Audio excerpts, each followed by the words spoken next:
Terima kasih Anda masih bersama kami. Bagi Anda yang baru saja bergabung, kami hadirkan kembali 3 berita utama hari ini. Setelah viral di media sosial, pelaku penganiayaan dan pencurian terhadap seorang pemulung di Kota Pematang Siantar diungkap polisi.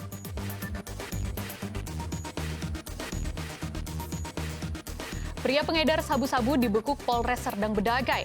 Polisi sita 6,13 gram sabu-sabu.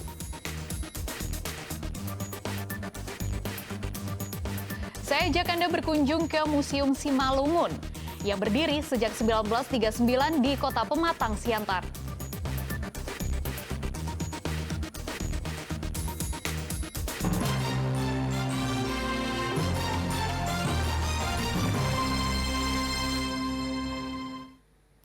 Komisi Pemilihan Umum Kabupaten Langkat menggelar nonton bareng film Kejarlah Janji bersama puluhan santri Pondok Pesantren Ibadur Rahman Stabat. Kegiatan nobar ini diikuti oleh puluhan santri yang telah berusia 17 tahun lebih dengan harapan mensosialisasikan pencoblosan kepada pemilih pemula di pemilu 2024.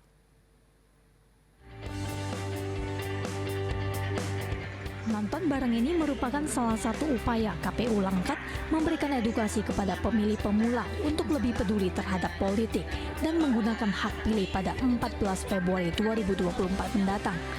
Nobar ini juga dalam rangkaian memperingati Hari Santri pada 22 Oktober lalu. Berbagai informasi kepemiluan dan demokrasi sengaja disampaikan dengan cara yang menarik di tengah banyaknya karya-karya media yang menarik perhatian publik. Para santri yang diajak nobar ini seluruhnya merupakan pemilih pemula pada pemilu 2024 mendatang. Film ini sebagai sebuah sarana KPU untuk berkomunikasi dengan pemilih dan menyosialisasikan pentingnya pemilu. Nonton bareng ini merupakan kegiatan pendidikan pemilih dari KPU ya. Momennya juga bertepatan dengan Hari Santri Nasional. Nah, kebetulan adik-adik yang menonton hari ini semuanya sudah 17 tahun, jadi sekaligus kita mengajak adik-adik santri di pesantren ini untuk ikut mencoblos di tanggal 14 Februari 2024. Film Kejarlah Janji diproduksi oleh KPU untuk menyambut pemilu 2024 dengan tujuan membangun kesadaran bersama untuk menciptakan pemilu damai.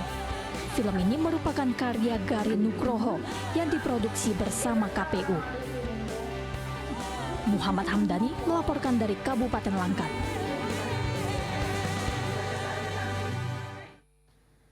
Masih terkait persiapan pemilu 2024, sebanyak 12.508 buah bilik suara pemilu 2024 tiba di kantor Komisi Pemilihan Umum KPU Kabupaten Langkat.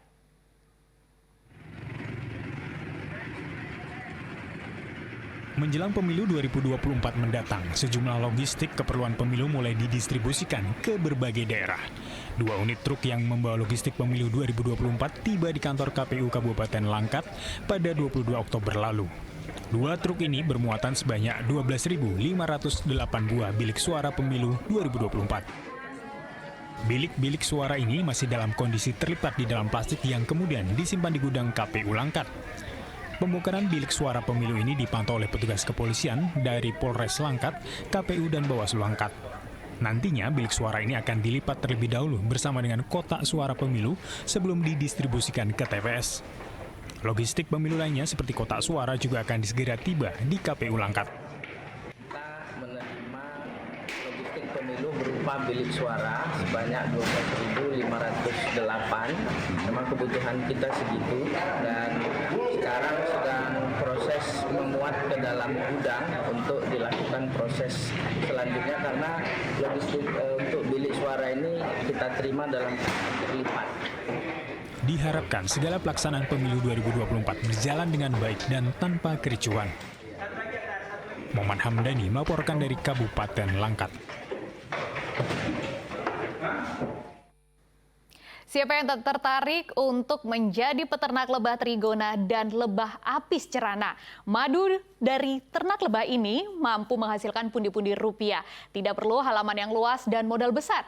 Penasaran bagaimana caranya? Simak cara beternak lebah ala peternak di Kota Pematang Siantar. Siapa bilang dapat cuan sulit? usaha ternak lebah bisa jadi pilihan Anda. Tak perlu modal besar, ternak lebah bisa dilakukan sendiri di halaman rumah. Seperti yang dilakukan Aam Hasanuddin, seorang peternak lebah di kota Pematang Siantar. Tak sembarangan, Aam Hasanuddin mendapatkan ilmu ternak lebah sejak 36 tahun silam saat menjadi salah satu pegawai kehutanan di Aiknauli, Sumatera Utara.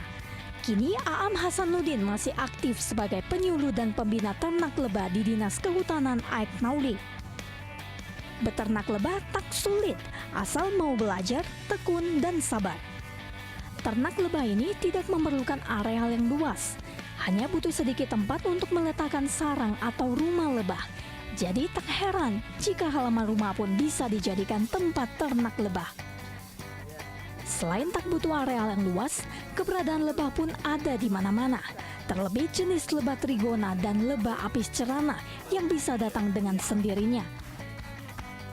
Kita hanya perlu menyediakan berbagai tumbuhan atau kebun bunga seadanya, sehingga lebah dapat datang dan menghisap bunga atau kelopak dari tanaman yang ada. Kalaulah misalkan mungkin masyarakat dari tingkat hulu sampai ke tingkat hilir mengembangkan lebah, ya, insya Allah mendapat penambahan ekonominya. Gitu. Betul. Karena paling enak miara lebah ini, enaknya kenapa? Pertama tidak perlu ngasih makan. Ya kan? Betul. Kalau makan kan jauh, ya. Ya di Kemudian tidak memerlukan area luas. Hingga kini, usaha yang ditekuni Aam sudah dijadikan ladang usaha dan menghasilkan pundi-pundi cuan. Dian Asmara melaporkan dari kota Pematang Siantar.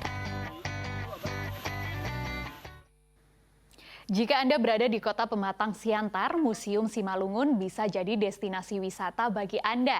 Museum ini sudah berdiri sejak 1939 untuk mengenang peninggalan raja dan suku Batak Simalungun yang merupakan suku asli di kota Pematang Siantar.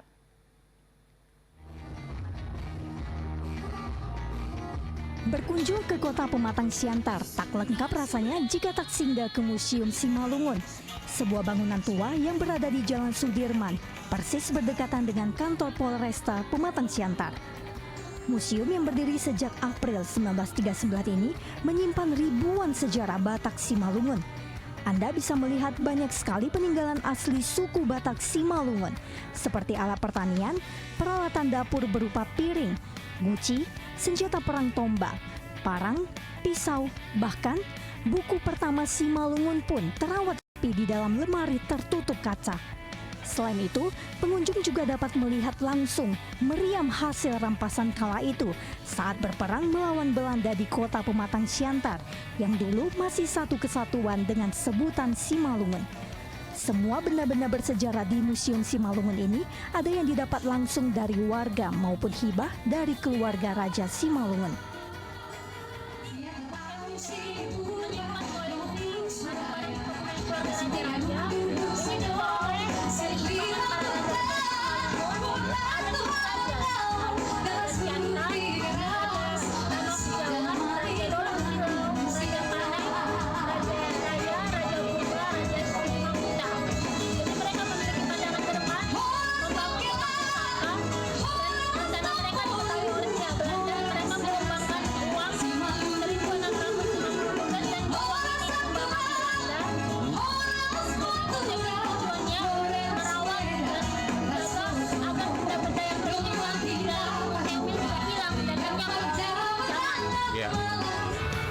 Ornamen Batak Simalungun juga masih terlihat di gedung museum yang menjadi ciri khas Simalungun. Dian Asmara melaporkan dari kota Pematang Siantar.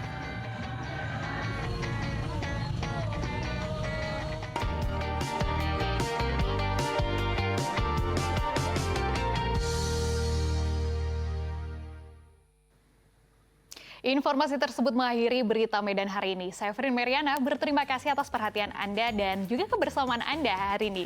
Selamat beraktivitas dan sampai jumpa.